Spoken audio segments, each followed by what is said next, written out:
ایندھن کی فراہمی بند ہونے سے مختلف تھانوں اور یونٹس کی موبائلیں کھڑی ہو گئی ہیں۔ ذرائع کے مطابق پولیس نے گشت بھی محدود کر دیا ہے اور محض ناکے لگانے پر اکتفا کیا جا رہا ہے۔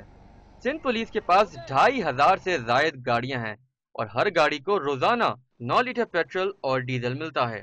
پیٹرول اور ڈیزل کی فراہمی 2 ہفتے سے بند ہے۔ اس صورتحال سے پولیس کے اعلیٰ حکام کی گاڑیوں کو پیٹرول اور ڈیزل کی فراہمی متاثر نہیں ہوتی۔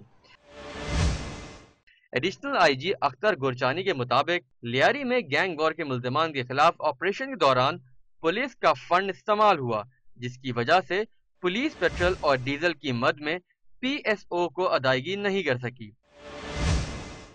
اختر گورچانی کے مطابق انہوں نے ضلع جنوبی کے 25 تھانوں کی پولیس موبائلوں اور گاڑیوں کے لیے پیٹرول اور ڈیزل کا انتظام کرا دیا۔